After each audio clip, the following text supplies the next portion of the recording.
Nih Malaysia ni jadi tumpuan dunia. Jadi tidak hanya omon, kerjanya omon saja. Awal tahun baru selalu menjadi cermin, bukan hanya bagi arah ekonomi dan politik, tetapi juga bagi kesiapan militer sebuah negara dalam menghadapi dinamika kawasan yang terus berubah. Dan di Asia Tenggara, awal tahun ini menghadirkan kontras yang sulit diabaikan. Kontras yang bukan sekadar perbedaan kebijakan, tetapi perbedaan kondisi dan stabilitas institusi pertahanan. Di satu sisi, Indonesia membuka tahun dengan sinyal kesinambungan modernisasi TNI yang tetap terjaga. Di sisi lain, Malaysia justru diterpa isu berlapis yang mengguncang fondasi Angkatan Tentera Malaysia dari dalam. Ini bukan perbandingan emosional dan bukan pula upaya merendahkan. Ini adalah pembacaan arah strategis kawasan, apa adanya.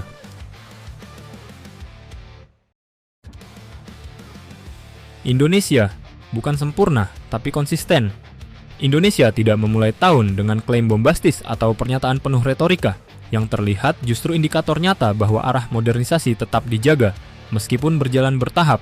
Di laut, program fregat Merah Putih terus berjalan. Ini bukan sekadar proyek pembangunan kapal perang, melainkan simbol pergeseran cara pandang strategis Indonesia. Dari ketergantungan impor menuju kemandirian, bertahap industri pertahanan nasional, khususnya di sektor maritim yang menjadi tulang punggung geopolitik Indonesia. Di udara, Indonesia juga menunjukkan fleksibilitas strategis. Isu Su-35 yang efektif sejak 2025 menandakan bahwa Indonesia tidak menutup pintu pada satu poros kekuatan saja, melainkan tetap menjaga ruang manuver strategisnya. Di saat yang bersamaan, Indonesia sudah masuk tahap Letter of Intent untuk penambahan 18 unit Rafale, dengan indikasi kuat adanya repeat order hingga total 60 unit, yang kabarnya akan ditindaklanjuti secara serius pada awal 2026. Poin pentingnya sederhana, Indonesia menjaga arah. Prosesnya memang bertahap, penuh kompromi, dan tidak selalu ideal, tetapi konsistensi kebijakan pertahanan tetap terasa.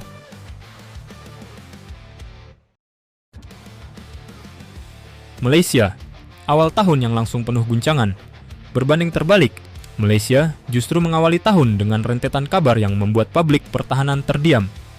Dikutip dari akun X milik Formulir Malaysia, kondisi ini bahkan disebut sebagai permulaan yang buruk bagi Angkatan Tentera Malaysia. Dan jika ditelusuri lebih dalam, yang bermasalah bukan hanya satu sektor atau satu kasus berdiri sendiri. Hampir seluruh pilar utama militer ikut terseret. Kepemimpinan dipertanyakan, logistik disorot, kapabilitas tempur menyusut, dan disiplin internal mulai menjadi perbincangan terbuka. Inilah yang membuat situasinya terasa berat sejak awal tahun.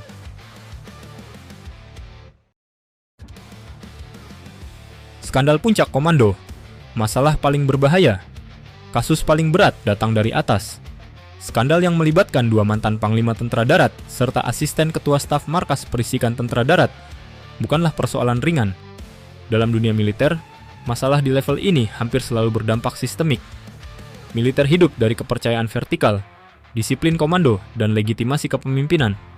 Ketika pucuk pimpinan tercoreng, yang terganggu bukan hanya citra institusi di mata publik, tetapi juga kohesi internal dan moral pasukan di lapangan. Inilah jenis krisis yang tidak bisa diselesaikan dengan cepat, karena dampaknya menjalar ke seluruh struktur organisasi. Logistik. Saat perut prajurit ikut menjadi masalah, kasus berikutnya terlihat lebih sunyi, tetapi dampaknya justru sangat fundamental. Skandal tender makanan untuk kamp Angkatan Tentera Malaysia yang menyeret ahli parlemen Bukit Gantang membuka persoalan serius di sektor logistik. Dalam militer modern, logistik adalah faktor penentu kesiapan tempur, bukan sekadar urusan pendukung. Ketika suplai dasar tidak bersih dan tidak terjamin, dampaknya langsung terasa. Kesehatan prajurit terganggu, latihan menjadi tidak optimal, dan kesiapan operasional ikut menurun. Ini bukan sekadar kasus korupsi biasa, tetapi sinyal bahwa tata kelola militer ikut terinfeksi persoalan sipil dan politik. TLDM kehilangan taring, anti kapal selam menjadi titik lemah. Lalu datang pukulan paling nyata di medan operasi. Helikopter Super Lynx milik TLDM jatuh. Dampaknya sangat signifikan karena kini TLDM hanya memiliki 3 unit helikopter anti kapal selam yang tersisa. Untuk negara maritim, ini bukan angka kecil, melainkan kondisi rawan. Kemampuan anti kapal selam adalah lapisan pertama pertahanan laut, terutama di perairan sibuk dan strategis seperti Selat Malaka dan Laut Cina Selatan.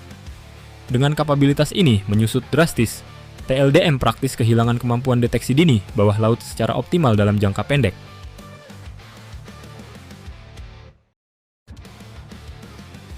Disiplin dan budaya. Saat masalah menyentuh nilai dasar, dan seolah belum cukup, muncul pula skandal yang menyentuh inti budaya militer. Pesta, party berlibur, wanita dan alkohol yang terjadi di dalam mes pegawai Angkatan Tentara Malaysia bukan sekadar isu sensasi. Ini menyentuh langsung nilai dasar militer, yaitu disiplin, keteladanan perwira, dan kontrol diri. Ketika nilai-nilai ini goyah, dampaknya tidak berhenti pada satu insiden. Efeknya menjalar ke bawah, memengaruhi standar perilaku dan wibawa komando secara keseluruhan.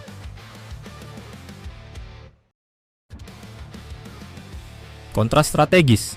Siapa yang sedang memperbaiki diri? Jika ditarik garis besar, kontrasnya semakin jelas.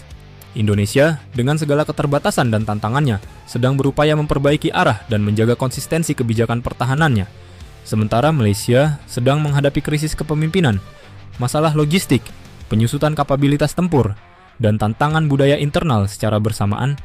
Ini bukan soal siapa yang lebih unggul hari ini, tetapi siapa yang lebih siap menghadapi tekanan kawasan esok hari.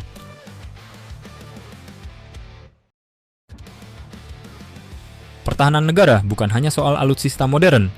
Ia adalah institusi hidup yang membutuhkan kepemimpinan bersih, disiplin kuat, dan arah strategis yang konsisten. Awal tahun ini memberi pesan keras bahwa modernisasi tanpa stabilitas internal tidak akan pernah utuh. Dan disinilah pelajaran strategis kawasan itu muncul.